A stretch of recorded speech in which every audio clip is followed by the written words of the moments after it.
November 18వ తారీఖున Maoist Hidma మృతి పొందాడు. ఎన్కౌంటర్ అయ్యాడు.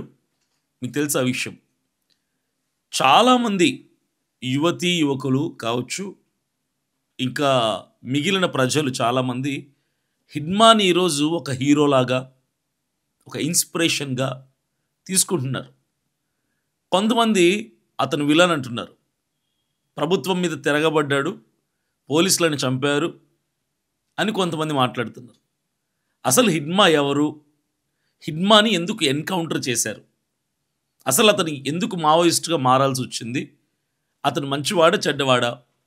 అతను హీరోనా విలనా? ఎందుకు కొంతమంది అతన్ని హీరోని చేస్తున్నారు?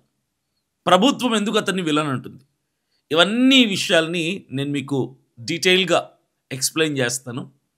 తర్వాత మీరే ఒక డెసిషన్కి రండి, అతను ఎవరా అన్నది. ఆ నిర్ణయం మీకే వదిలేస్తా. హిడ్మా, మావోయిస్ట్ హిడ్మా అసలు పేరు మాధ్వి హిడ్మా. ఈయన ఛత్తీస్గఢ్ రాష్ట్రం సూక్మా జిల్లా పువర్తి గ్రామంలో అతను జన్మించాడు. ఈయన ఆదినివాస్ జాతికి చెందినవాడు. మారేడుమిల్లి వద్ద జరిగినటువంటి ఎన్కౌంటర్లో ఈ నెల 18వ తారీఖున నవంబర్ 18న హిడ్మా మృతి పొందాడు. ఈ ఎన్కౌంటర్లో హిడ్మాతో పాటుగా తన భార్య, ఇంకో 5 మంది, మొత్తం 7గురు ఈ ఎన్కౌంటర్లో మృతి పొందారు. ఈయన చదివింది 5వ తరగతి వరకు అయినప్పటికీ కూడా ఈయనకు తెలుగుతో పాటుగా మరికొన్ని భాషల మీద మంచి పట్టు ఉన్నటువంటి వ్యక్తి.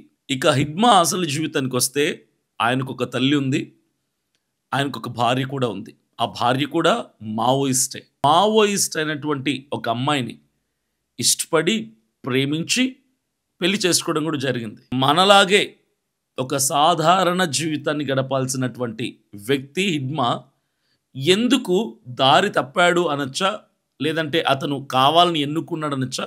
ఎందుకు ఆ రూట్లో వెళ్ళాడు? ఎందుకు తుపాకీ తగిలించుకోవాల్సి వచ్చింది? ఎందుకు మావోయిస్ట్గా మారాల్సి వచ్చింది? అతను ప్రజాప్రభుత్వం స్థాపించాలి అన్నటువంటి ఆలోచన కలిగిన వ్యక్తి. పెద్ద పెద్ద కంపెనీలు, బిజినెస్ మ్యాగ్నెట్లు, నాయకులు దేశాన్ని నడుపుతున్నారు.